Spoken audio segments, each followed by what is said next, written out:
your name? Omar. Bob, how you doing? Rat Boy. Yeah, it's me. Do you accept that name? Is that an appropriate term?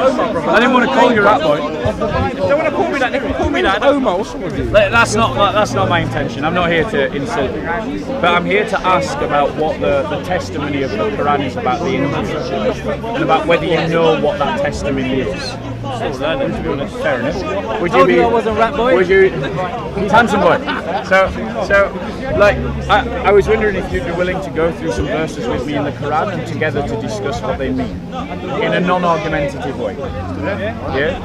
So, if we turn to Surah 2:101 to start off with, and when there came to them a messenger from Allah, confirming what was with them, a party of the people of the book threw away the book of Allah behind their backs as if it had been something they did not know. Now, what does this verse communicate to you? What do you understand from this verse? Okay. So I'm gonna make a number of statements, and you tell me whether you think I'm being fair or unfair to the text of the Quran. So the Quran is saying, and when there came to them a messenger from Allah, so that I think that's a reference to Muhammad. So it's saying that when Muhammad came, to this group, confirming what was with them, a party of the people of the book threw away the book of Allah behind them. So I understand this verse to say that Muhammad came to a party, a group of either Jews or Christians, and the text doesn't identify which, but it's most likely Jews.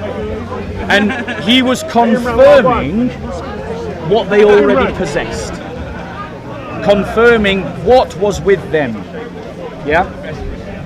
A party of the people of the book, meaning Jews, threw away the book of Allah behind their backs as if it had been something they did not know. So they threw the Quran away because they were acting like they didn't know this book, but this book confirmed the book that they had. Now, do you think that that is fair or unfair to the text? In your opinion? Unfair. Why do you think I'm being unfair to the text? I don't know, man. It's just. You're Bob the Builder. I am Bob the Builder. Yeah. So, my question to you is, if he's confirming what was with them, then that means that they possess something that is being confirmed by Muhammad. So, for instance, if you had a letter of approval from the Queen for something, and you didn't believe it, and then a civil servant came to you with another letter confirming the letter that you had, you see what's going on there? It's confirming what you already have.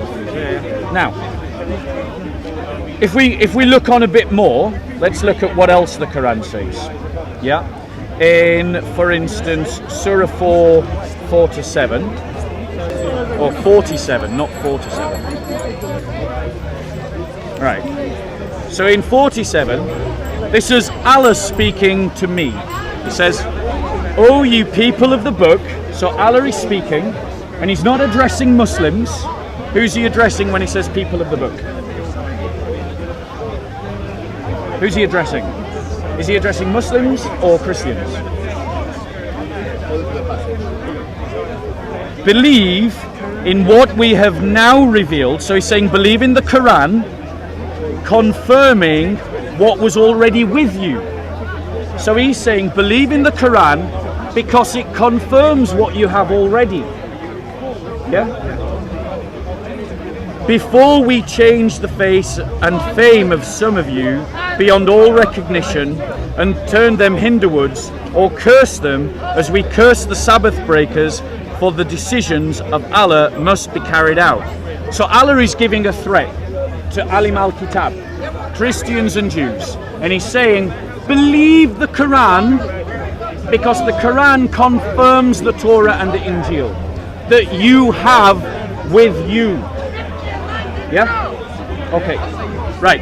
Would you think, am I being unfair to the text here, do you think? Or do you think I'm being fair to the text? I'm being fair? Okay, right.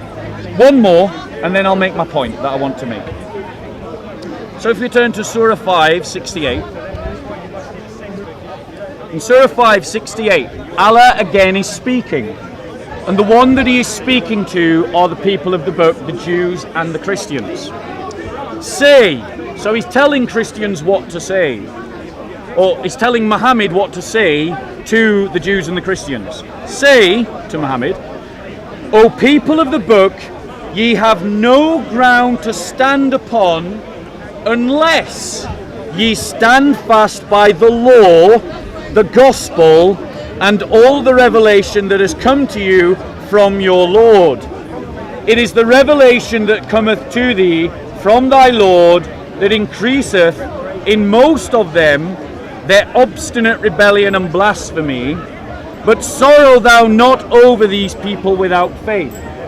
So Allah is saying to the people of the book, Jews and Christians, believe, stand upon, base yourself upon, build yourself upon the Injil, the Torah, and the Quran. So he's not saying, what he's not saying is that the Injil has been lost or corrupted. What he's not saying is that the Injil has vanished. What he's not saying is you can't trust the Injil of today, as in his day, the 7th century, because he's saying that Allah is saying to the Jews and Christians, stand on the Torah, the Injil, and the Quran. Now, as a Muslim, in the mosque, do you hear that you can't trust the Injil, or do you hear what the Quran is saying? So you hear that you can trust the Injil. So you hear that you can trust the Injil. That's what they teach you in the mosque. That the Injil is not lost.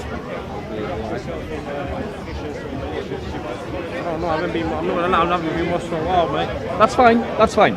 What I'm saying to you is that a lot of the arguments that are made by the Dawah team are ahistorical, counterfactual arguments that contradict their own holy book, or that demonstrate that their own holy book contradicts itself.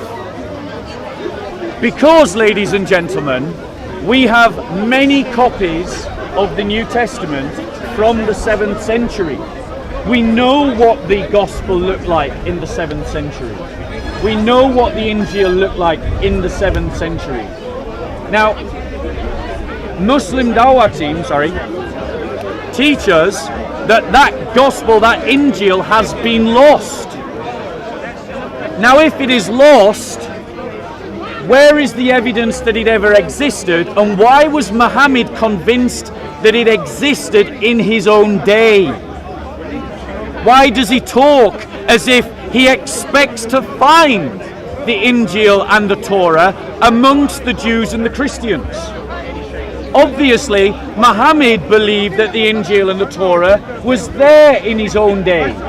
And since historically, we know what the Torah looked like from looking at manuscripts, and we know what the Injil looked like by looking at manuscripts, and we can compare 7th century manuscripts of the Injil and the Torah to what we have today, then we know that the argument made by the Dawah team that it has been lost completely, that it has been corrupted beyond all recognition, is a lie.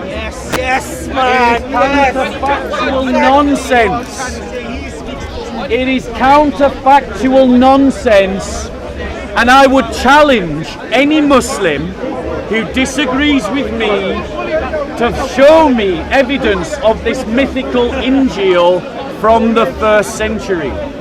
Brother, when Muslims tell you you can't trust the Injil, they're contradicting their own holy book. I am told by Allah, ye have no ground to stand upon unless ye stand fast by the law, which is the Torah, and the gospel. So if I am to obey Allah, I have to stand on the gospel.